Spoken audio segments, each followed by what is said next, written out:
So my name is Chasdale, and I go to Leo Hayes High School. And we just wanted to express our gratitude for being able to attend this event today. There's a fair amount of us from Leo Hayes, and I know there's a few from FHS as well. And we want to thank all of you guys and all the speakers today for making us feel welcome and allowing us to give our questions fairly and openly there. There's been a few great ones that I know have been posted by us. Also, I want to thank our teachers who have worked so hard to ensure that we had this opportunity to come, and that I know that if youth and high school students and Leo Hayes students come to events like this in the future, we will provide a different point of view, a new scenario, and a new youth opinion. And a forum like this is fantastic. Thank you. Thank you very much. Thank you. Well said. Thank you.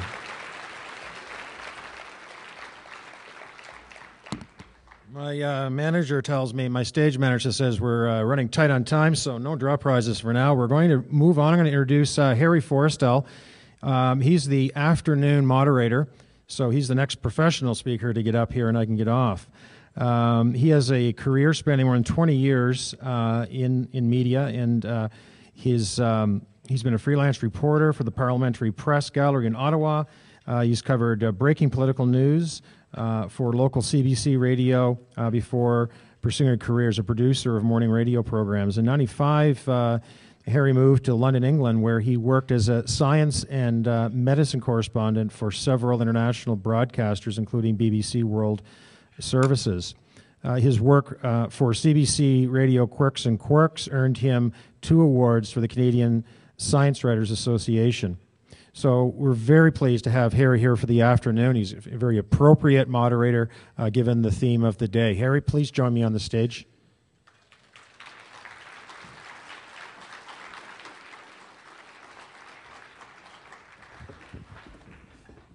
Thanks very much. All right, thank you.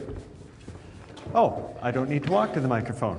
I can amble across the stage because I'm already mic'd up. Hello, ladies and gentlemen. Thank you very much for having me here. What a great honor this is, and a great collection of people from all ages and sectors. As was mentioned, I used to be a science reporter. That doesn't mean I understand anything about science or anything about anything, only that I enjoy asking questions. And of course, the key to asking questions is to make them as simple and straightforward as possible if you want an answer that's going to be understandable to the average person, the lay person. So I hope I can help with that here today. Our first presentation is about security intelligence, and it's going to be presented by Dwight Spencer. You will know him as the co-founder and the principal solutions architect at Q1 Labs. Now, after Dwight's presentation, we're going to take some questions, your questions, and we'll be seated here on the couch, as has already happened throughout the course of the morning. And we hope to get some interesting, compelling questions and some equally interesting answers from Dwight. Now, in a province best known for wealth and natural resources and industries based on their collection and their sale, true high-tech success stories still attract a lot of attention. Our next speaker is at the heart of one of those stories. Earlier this year, every major business publication and tech journal reported on the sale of Q1 Labs to IBM. It was a transaction that left many shareholders happy and certainly delighted directors of the provincial government pension fund. While it is based in Waltham, Massachusetts, Q1 is very much a child of this province. Our next speaker can take much credit for that. Dwight Spencer is a co-founder and a principal solutions architect at Q1 Labs. Prior to that, he held positions with UNB, where he was, by the way, a graduate of the Department of Computer Science. He has also held positions with Industry Canada's Community Access Program, Teleeducation NB, and SmartForce. Ladies and gentlemen, please welcome our next speaker, Dwight Spencer. Thanks, Harry. Everyone can hear me okay? I guess so. Just to start out, my name's Dwight. I just want to apologize, Sandy couldn't make it today. It's kind of funny, when we all started Q1, Sandy became our CTO. We were always kind of, what's a title mean? So CTO, Chief Technology Officer, we kind of changed that to Chief Travel Officer. You're called out on the road today, so he couldn't make it. Oops, clicker. Right there. Yep. So as Harry said, I'm one of the founders of Q1 Labs. It's been a great experience for me dealing with customers, dealing with a startup project within the province, and I must admit I'm a little nervous today. I apologize. And it's been 10 years since we've been doing this. I started originally in Q1 Labs as one of the developers, one of the founders, working with Sandy and Chris Newton while the project's being developed. And from there, moved into the sales organization, supporting our customers on site. And from there, I found a really strong need for customers to get a really good experience with the software and with the product. So my goal at that point was then to make sure that all of our users had a great experience. So I moved into the support team. You can see across the bottom here, I tried to theme some of the pictures. When we first started, I was kind of disorganized. I had mud all over my face. I was kind of disheveled, kind of like I am right now. And from there, we learned how to deal with customer issues, make sure they're happy. So I've kind of gotten better prepared along the way. And we built a good team at Q1. The company started in roughly, I would say Chris Newton actually started working at the university in 1999, working on the project shortly after the university had wired up the residences. They found that they were trying to figure out what was happening on the network, couldn't see what was going on, but performance was really dropping off. So that's kind of where the roots of the company came from, very local problem. I would say probably about a year after that, Chris came to Sandy and I after he had presented at some conferences. A lot of interest from other universities wanting to try the software out, and Chris thought, this is a good idea. There's a lot of interest here. Maybe we can make a business of it. So we started working then, got involved with a local entrepreneur from St. John, and worked for about the next 18 months, building out the company, building the team. You can see here the first pictures, Sandy and I and Chris, and that was probably our first Christmas party of 2000, 2001, and just built it out from there. The team has kind of built out since then. We've taken on investments, we've taken on a bigger team, and kind of moved on and progressed until what we are today. Security intelligence. The concept of security intelligence is to understand what's going on within an environment, within a network, to try and make sure that you're abreast of the issues that are happening, keeping track of what your users are doing, what they might be involved in, making sure that people aren't getting into problem areas of the network or get exposed, that kind of thing. As an example, some of the customers we've worked with over time, they've seen very distinct issues. For example, like a lot of the times during a customer trying out our software, they will get a return immediately on deploying the software, trying to figure out what's going on in their network. They can see that some of the users are hitting sites they shouldn't be, accessing networks they shouldn't be on, receiving messages and things like that. Just an example, one of the customers here, they had been infected with the here you have virus, worm.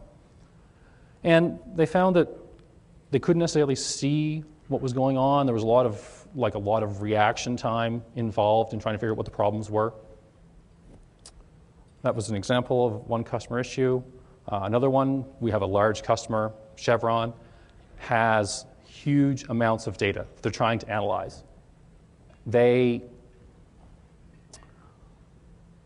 deal with an enormous amount of information. They've got data centers and they've got networks around the world trying to scope out what those problems are in those areas. It's a difficult problem that they need to figure out what the responses are. That's where Q1 Labs comes in. We can take these disconnected sites, this disconnected piece of information, amalgamate them into one center, one application, and give them an analysis of what's happening. Another example is commercial institutions, where they're very, very concerned about loss of information, loss of intellectual property. For example, we've had some customers report that during the process of developing a product that some people may come and leave the company and they need to protect that information. So the product will help them monitor that kind of activity, see what's going on, verify that people are doing what they're supposed to be doing. Another example, a large manufacturing company, Cargill. They have another customer that has data centers around the world. They originally were involved in monitoring their physical infrastructure. They were very concerned about people breaking into their facilities, breaking into their manufacturing plants. But in today's day and age, they've become very concerned, like the guys were mentioning this morning, that the world is becoming more and more connected. There's more and more systems out there that are exposed on the internet. And they're very concerned about what new vectors of attacks may occur. For example, like control systems within manufacturing plants. More and more of these systems are becoming automated. Sorry. Becoming more and more automated, and these networks are also controlled by their own corporate internet. They have accesses there. So as attacks change over time, those systems are exposed. So for example, where you may have had at one time somebody attacking a manufacturing plant would have perhaps done some physical damage to the environment, they now have access to the internal structure of the organization or the internal structure of their manufacturing plants. And they may be concerned with maybe that those systems are being compromised, that they'd be vandalized, and maybe lose control of their internal manufacturing systems. That leads to very different kinds of security issues, but very much prevalent security issues all the same. Back when I started at UMB in 1990, attacks that took place were very low level, or not even so much low level, but they were very different from what they are today. For example, denial of service attacks. People may remember the name of the Mafia Boy that attacked various sites throughout the internet. For example, he took down Yahoo, took down eBay, took down the New York Times. But those were pretty much brute force attacks. They were basically, I actually read the story this morning just to refresh my memory, and what he had done was he had actually set his system at home to start attacking these networks. And didn't really think about what he was doing. But he went to school and left it. He come home to find at the end of the day that he had seen reports online that some of these services had been locked offline. He's going, I think I did that when I left for school this morning. So it was very, very different than what's happening today. For example, a lot of the attacks that happen today are much more focused. Well, I was reading about an incident this week that, I'm just going to skip to the next slide here. I'll ask a couple questions. Who here uses Facebook? I should see 86.2% of the hands go up, more or less, I think. LinkedIn, for example, is another environment. Who here does online banking? Probably a very good population. Yeah, very good percentage of the team here. So one of the things that you kind of have to think about when you have an online presence or when you're using online services is the security around those. If you think about the passwords you use, do you use different passwords within different locations? Do you use the same password for Amazon that you use for, say, your online banking? Do you use the same password that you use for your social media website for another service? I don't know how many people here might use Gmail, but something I just noticed in the last week or so, if you log in Gmail and you look across the top banner, they ask you, are you using the same password here as using in other locations? So one of the things that you think about, okay, big deal, what's the big deal there? Some of those services, not to say that they're not secure, but they have different security levels. So what's happening is that the attacks that are happening today, they've changed very much in complexity. So whereas, as I said, Mafia Boy made a just denial of service attack, took these sites offline, didn't really care about the implications of that or the effects, what are happening today is they're much more targeted, much more focused. So, for example, it's revenge is one of the new themes of attacks. Monetary gain, they might be taking out financial systems. Espionage, political activism, and even more so, national security. We have some of our customers are in the critical infrastructure, as Dr. Grabani was saying this morning. They have critical infrastructure systems that are now being brought online for just ease of use, ease of access, and ease of information and managing those systems. But what possibilities are there for a very determined attacker to get into those systems and have an impact? So for example, you knock a website offline during a denial of service attack, it comes back up in a couple hours after they've blocked your access to that site.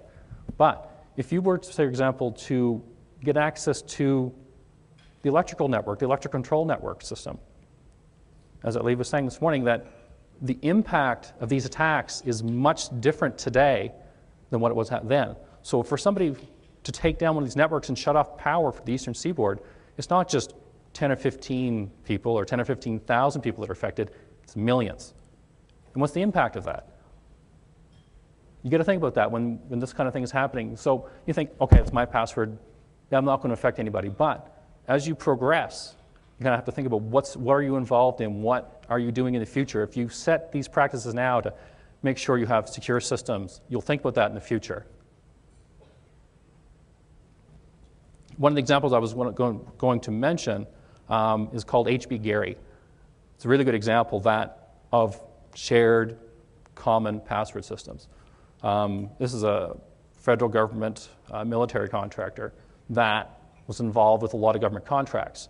And there was a very targeted hack that went on there that somebody went into their kind of like their social media forum support website and was probing their application, trying to find ways into the system.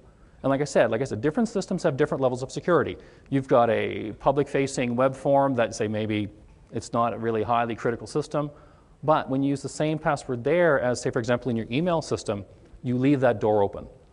So somebody had probed through their system and gotten the password of one of their senior vice presidents, and then managed to log into the person's email account. And then, like I said, through different connected systems, able to find different ways through their network, and was able to gain access to a critical system by asking the password, by getting the password from the VP's forum account. So he had tried to access another system, the password had been changed, so this hacker, emailed the IT group and said, look, I'm trying to access this system, he's playing the part of the VP. This is the old password. So he had that password. He says, can you guys let me know what the new password is so I can go and make some changes to make sure things are working right? And they gave it to him. So it's like that kind of a connected system. Like you talk about privacy, security, identity theft. Like people say identity theft is never going to happen to me. How many people here have, say for example, left their Facebook account logged in and somebody's changed something on them or said, oh, I love my parents or I love my kids? There's a few people here. So as an example, just kind of keep that in mind. Like security at a lower level and security at a larger level, it's the same effect or same impact. It's just the effects of that on a long-going term. You have to think about how that's going to affect you in the future, how it's going to affect different people and different organizations. How am I doing for time here? 18 minutes, good. I won't keep you too long, sorry. Another example of an attack here is, this one is extremely complicated. Thanks, Wade. The South Korean communications. Their back-end system, they had like an application development environment where, and you guys can look this up. I was reading about this week, and it's a pretty complex path, but I guess at a very high level, they had an application development system that somebody was able to hack into. And this application was something they delivered to many of their customers, like hundreds of customers. But in the back end, they put, I guess for lack of a better word, a Trojan or a virus that said, when customer X installs the software, do something. Infect the system or connect to a website and say, look, I'm here. And it was the application development company had provided the software to South Korean Communications. And when they installed their system, one system became infected, and then two, then three. And then the people that were doing this hacking were able to get control of those systems, but it's completely, they had hundreds of customers, and none of the other customers saw this or even had the infection, but it was just this one customer that got this one build, was infected. And it's very, very complex and a very, very targeted attack. The planning, like they say, from start to end of that attack took about 6 months. So you see this kid from Montreal goes away for school and he's attacking a website and he doesn't even realize he's doing it. That took all of 30 seconds. But this, in a planned environment or a planned attack, took 6 months. So you're going to have to ask, what was the instigator of that? Who initiated that attack? Like, what was the reasoning behind it? It's, you almost have to wonder if, at the level of national security, what if that was something that was targeted, say, like a financial institution, or the Dow Jones or NASDAQ, and those systems were completely knocked offline for weeks at a time. The impact of that on the financial markets would be devastating. So,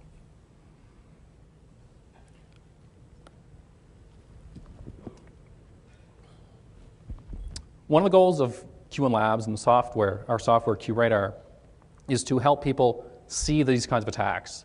What's happening on their network, collecting information, like I said, from various different locations on the systems, and trying to give them a really good point of view as to what's happening on the network. Ideally, it's in real time. Typically, what's happened is that you've got a vulnerability in your system, and there's a path of time between that vulnerability. Does it get fixed or doesn't get fixed? And if it doesn't, it gets exploited. Ideally, that never happens, but sometimes it does. From the exploit, the next critical piece of time, the next critical component is how long it takes you to identify that issue and resolve it. If that's a matter of hours, it's not too bad. If it's a matter of days, weeks, months, somebody gets hacked and they're left compromised for a period of that amount of time, the amount of information, both that could affect financial, social, any kinds of aspects of common life, like what is the impact of that? So one of the things that we try to do at Q1 is to shorten the amount of time between the remediation of an issue, or the exploitation of an issue, and the remediation of an issue. And that's done by giving a customer as much information as we can, taking all these disconnected pieces of information from different sources in the network. I think the next slide, thanks. There's security devices on a network, for example, like firewalls, network devices that are accessing, like a lot of the professionals here use VPN access to their network. So when they're at home, they're doing their own thing. They're checking their online accounts. They're checking what their grandkids are doing or what their children are doing. And say, for example, afterwards, they connect into their corporate network. So that is the kind of access from your personal to your private or your commercial life. There's also systems on your network that when you log into a domain, those messages can be tracked. We can tie a specific person to a specific machine on a network. Like, for example, at the university, when a student logs into the system at the university, that generates a message into the network that can be tracked to say, user Dwight has logged into this system in this room, so that we can keep track of what these people are doing across the network. Different applications that people run have an impact of what happens on the network as well. Say, for example, if you're using just a regular word processor, it's not a big deal. You're browsing certain websites, people are kind of curious what websites you're hitting. You're using peer-to-peer software. A lot of corporate policies say people can't run peer-to-peer software. So that's the other kind of thing that kind of is kept track of. So from all these disconnected pieces of information, we pull out all these details. We run these details through an analysis engine, trying to figure out what's important, what's not, trying to separate the noise from the signal. Like I said, for example, we have a customer, Chevron, who has millions and millions of logs per day. For a person to look through that and try to find a problem, it's not going to happen. What usually happens is that the guy that's running this application system says, okay, we've been hacked. We have to find out what happened. They come back through these terabytes and gigabytes and data of logs, trying to figure out what the person did, where they came from, how long they've been there. So what Q1 does is it takes all those disconnected pieces of information, creates a single view. When these attacks occur, we identify the customer and say, okay, this has happened. Take a look at this. This is all the information. This is where they came from. This is what they were involved in. This is the network they came from. This is the applications they use. These are the other systems on your network that they were also trying to get into and query and tag.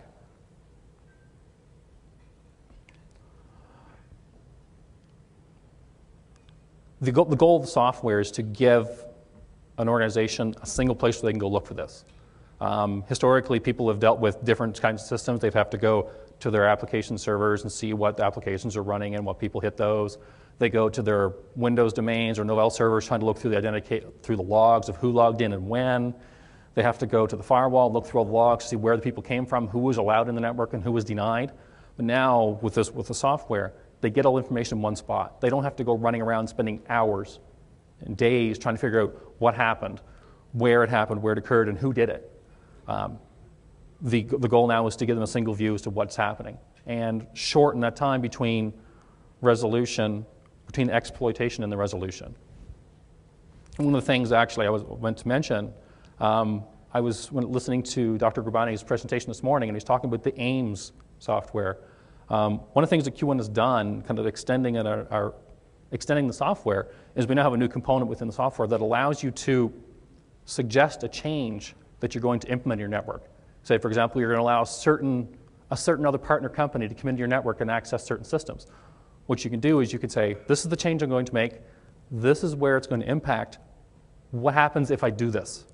So the system will look at all the traffic that's been collected. It'll look at all the systems on your network. It'll look at, if you do vulnerability assessments, anybody here on antivirus in their systems, they know that antivirus will report, you're going to see not enough hands. When the antivirus systems run, they can report that. So now we can take the antivirus data, we can take the vulnerability data, we can take what applications are running on your network, we can take what you're exposed to, where systems are coming from, and map that out to say, okay, if I change this, what will happen? And we give you, and it'll give you a view and say, these systems could be exposed. You look through the report and say, okay, that's okay, because these systems are not susceptible to any of these kinds of compromises. But this particular system is. So it allows the person to say, okay, if we make this change, this could happen. So now they have the ability to respond to that, go fix that problem before they even make the change. So it kind of gives you this whole what-if scenario. And it was through the partnership with UMB and the Research Council that we're doing this. Ever since we've created Q1, we've tried to keep ties with the organizations in Fredericton, and the university has been one of them, and it's been a great opportunity for us to learn from them and then to learn from us. Because not only do we learn from them about new capabilities and new concepts within research and managing security, managing networks, but they also get to see from us what customers are dealing with. And even myself, the problems that hit a customer or hit a user out there, I've been at Q1 for 10 years and I still see new things every day. Dealing with problems where I had a customer say to me one day that he was having a problem connecting to this system. And I said, okay, where is this system at? He says, well, we've got systems in this location in South America, we've got systems in North America, and we have some non-terrestrial systems. And I went, non-terrestrial? I couldn't figure out where that was. And he said, they're shipboard. But then he started talking about, we have shipboard systems that are connected via satellite links. And I went, oh, I said, that's going to cause a whole different raft of issues. Connectivity, bandwidth, just reliability of the communication between where his primary system was and the shipboard system. So when Mark was talking this morning and talking about getting connectivity while he was on a ship, I want to talk to him about that and figure out how we did that, because that's a possible solution for this customer. But the issues that customers deal with, we feed that information back into the research organizations, let them see that and respond to that and come up with the ideas. It's a win-win situation for both groups. Local partnerships. He said, we've been in Fredericton now for about 10 years. We've been building the company out since then. We've got about 35 UMB graduates that work with us here in Fredericton, and about 20 others that are from other institutions around the Maritimes. That's half of our staff in Fredericton. It's a great resource being here to be able to pull from the research community at UMB with Ali Gavani's group, access to the great network that Fredericton's running here. We do a lot of transfer of information between the groups, between ourselves. We scrub our customer data, but then we allow the university to take a look at that and say, okay, here are 6 months worth of data. See what kind of patterns you can find in that. And we do a lot of that communication back and forth across the Fredericton network. Go Fred. The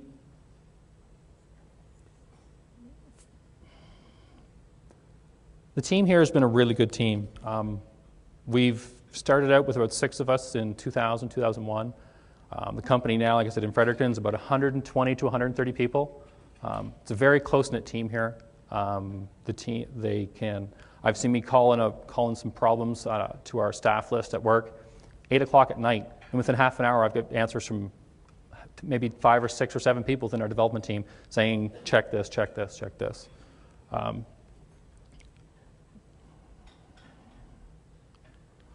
lot of people may wonder, how do we do this in Fredericton? How do we do this in New Brunswick? It was tough. When we started the company here, the names that Maurice called out, Dave McNeil, Greg Sprague, Jane Fritz, a lot of those people, Brian Kay.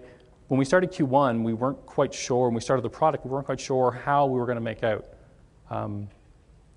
We worked hard trying to get it done. Like we were all, Chris and I and Sandy, we all worked full time while we were starting the company. We're trying to figure out what direction do we need to take? So one of the things we learned really early on is that you have to know your strengths, you have to know your weaknesses. I can claim a weakness as public speaking, so I will mention that. When you can build a good team around you, that team will help feed your passion for your company. It will help feed your passion for your project and the work you do. I can remember some of our first business meetings with some of the team. We were trying to figure out, like, we would say, okay, we're going to write the software. You guys go find customers, and we will get it in there. If you can find us a customer, we'll get the software installed, get it working, and they'll be happy with it. But it's tough. You can't underestimate how hard that is. Like I said, like my path through Q1 has been working in development, pre- and post-sales support, and then working on the support side, dealing with customers kind of like on a one-on-one basis. And trying to make sure our customers are happy with what you can offer, it's tough, especially if you're out there face-to-face. You got to be able to diffuse any sort of really volatile situation where they say that this isn't working. You have to be able to respond and get that working. And when you've got a really good team around you, it makes a big difference when you say, okay, I can't figure this out. You have to be able to say, I don't know. You have to tell a customer, tell a user, I don't know what the problem is. I will find you an answer, but I don't know that right now. You go back to your team, go back to your friends, go back to your colleagues and say, I need a hand with this. This is what's happening. Can you help out? And more often than not, you will get help. You've got the team around you that can work through that.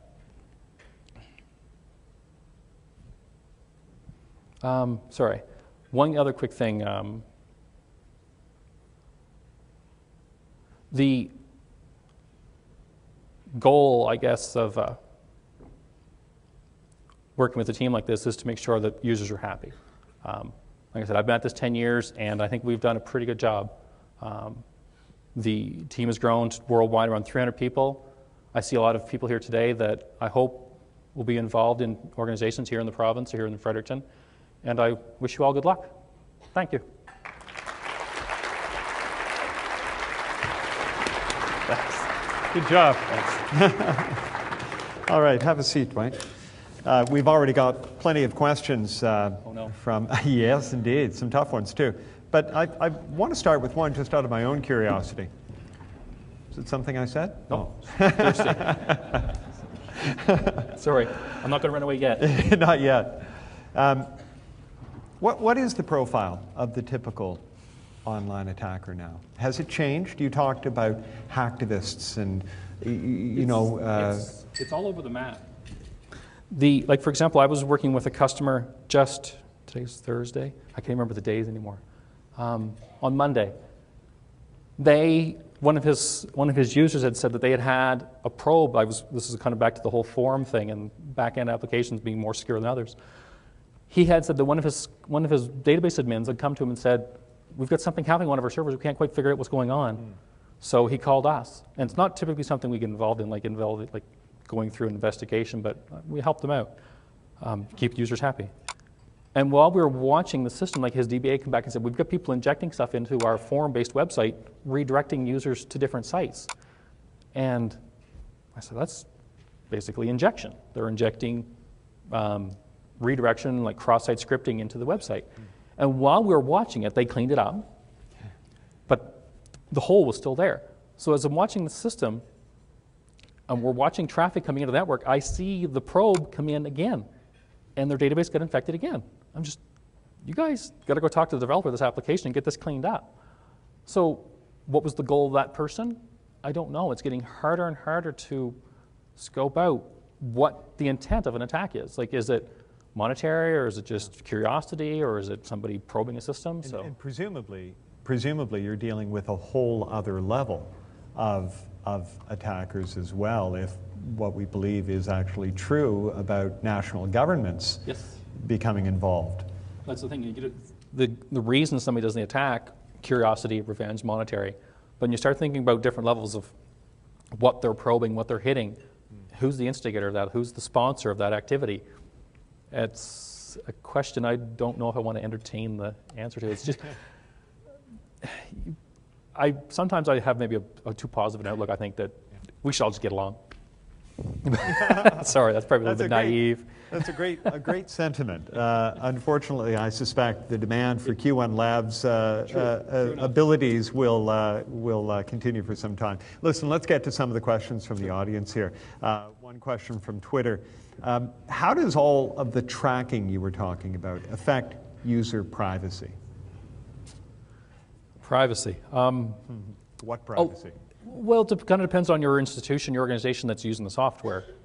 For example, government users have a different concept of privacy than a commercial organization. You work for a commercial organization, they own your time. Whatever you do in their network, they have rights to see everything. If you're doing something you're not supposed to, well, you probably shouldn't be doing that. So within a corporate environment, privacy is a little different situation. Within a public environment, say, for example, elected officials, it's a different situation. So within a government-controlled network, they have a different point of view as to what can be looked at, what can't be looked at. Like, for example, we've had a government institution say that we have to basically block the ability to see payloads. So like our software can watch network communications and see your URL request, as long as it's not encrypted. Yeah. But within some government institutions, they say we have to block that. You can't see. You can see where they're going, but not necessarily what they're doing. So there is different. It depends on the customer's point of view as to what information they're allowed to see and what they're not allowed to see.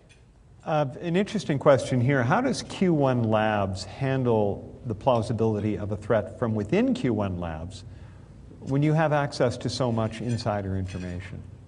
Well, it's a great team. We don't have any bad people. Of course not. No, it's a good question. So you have to have a certain level of confidence in the team you work with. You have to be able to trust them and say that they're going to do the right thing. And that's the same within any organization, not just Q1. You basically make sure that the confidential information only goes to the people who are allowed to see it. Like, for example, us in support, we have access to a lot more information than, say, our development team or our QA team. Because a lot of times our customers will ask us, what is this? Like I said, this example of, I have a customer call in and says, I'm getting attacked right now, can you help me out? That was me. Yeah. And I had one of the guys kind of going through it with me just to give him the experience of seeing that activity. But that was the only person. So when you think about the customer confidential information that's coming in, a lot of times our customers will scrub that. They'll remove IP addresses so that people can't see that. They'll remove usernames. So while you may get the point of view of the activity, you don't necessarily know who it was. You can't tie it back to a person. It's kind of anonymizing, I guess, the data. Let me ask you this, another question from Twitter. How could the Q1 software aid the school system and the district in maintaining safety, I presume is meant here, but also allow less limitations on research, or fewer limitations on research? So you're gonna have to think about what is. Can you repeat that question again? Yes. How could Q1 software, and I'll paraphrase here, help the school system and the district maintain safety online, maintain security, I take this to mean, but also allow for fewer limitations on research? Part of that would be to determine what a good policy is, and that's within a good informational policy. Like what should our users be doing? For example, like a research network, and we get this a lot of times, with a lot of our university customers, that university networks are by design, they're research networks, and they want them completely open. So that basically means you've left a lot of doors open. So the first thing we do is, okay, we monitor everything that's happening. Granted, admittedly, that they don't have the policy to block everything, but we'll at least monitor what's happening. If something occurs, like I said, it comes back to shortening the time between the exploit and the remediation of that. Keeping it safer. If you know what your users are supposed to be doing, then you can look for behavior outside of that. Like, say, for example, you say you have a research network that all my people are always connecting out. They're talking to this group, this group, this group, this group. But if there's a different institution, different remote site that gets involved, okay, you start to watch that. The team can watch that and say, okay, this is outside of our normal activity for this group of people. So you kind of have to know your users and know what they're doing. In a large school environment, like I think about university environment, it's a relatively homogeneous, or a smaller group. There's certain points. But if you talk about like a public school system, monitoring a network that's as diverse as the public school system across the province, it could be tough. You have to make sure you get all the right piece of information into the system, watch what's going on, and say, okay, these are what's happening, and you start to look for patterns in the traffic, make sure that people are doing what they're supposed to. You know, as a parent, there are a lot of students here, and I remember my days as a student. The most security I had to worry about was, you know, getting beaten up in the bathroom. Today, it's a very, very different world out there, Yeah. and really, from much of what we read and hear from people in your field, as much as you work at ensuring there is security, really, from a layperson's point of view, there isn't. You need to suspect something is going to happen at every turn. So given that, how does a young person treat their access to technology every time they venture out into that, into that area? Well, that's a lot of questions. Well, and my point is this: you're working to secure companies and institutions, but really the primary concern we all have is how we protect ourselves. Right. There was a question here. You know, what's the best software, the security software that you would recommend? So, as far as like I said, our software is kind of an organizational product. Right. It's commercial. Yeah. It's at a high level. The best thing you can do is, like I said, it depends on your exposure. Right. How much do you do online? If you don't do anything online, you're probably relatively secure. Then, like the next point, okay, if you have more activities online, if you're an avid social media user, you use online banking applications, online purchasing applications like eBay, Amazon, those kinds of things. Make sure that what you do there is that if you have access sites, make sure that your passwords are secure. Right. Keep track of your own activity. Like, say, for example, sometimes I get surprised. I do a fair amount of purchasing online, and Visa doesn't seem to trigger any of it. But occasionally there will be a purchase go through or something happens. They'll call me and they'll say, "This happened on your account. Is this right?" And I go, "Yeah, that was me." But it's happened once where it wasn't me, and they called and they were able to track that down. So. And this, in part, is the point I'm getting at. We can't necessarily rely on others to look after our own security. Yeah. It's incumbent upon every individual to realize their own vulnerability. Right. Like I said, you have to think about what your exposure is, what you're doing out there, and what you're opening yourself up to. The internet, like I said, was fundamentally developed as a research network. Security has been added on to an extent afterwards. Yeah. That's the reason we exist. Q1, that there was a problem. We said, okay, we have to figure out what's going on. We looked at network traffic. We first started out looking at just network activity. And we found that while there was a need for that, there wasn't necessarily a business model or a marketplace for it, because we were dealing with a lot of other competing products that had similar goals. So then we started, okay, where can we take this to? So we said, well, let's look at the security side of things, not just analysis of network. Look at the security side of things. Let's start pulling information from authentication systems and IDSs and pull it in and look at that. So once we started collecting that and building the company, then we were able to say, okay, we've got a bigger product or a bigger solution for customers to use, or people to look at. Well, you've got fertile territory to plow for the for the coming years, I'm sure. Ladies and gentlemen, Dwight Spencer, the co-founder and principal solutions architect at Q1 Labs. Thanks, Harry. Thanks very much, Dwight. Great job.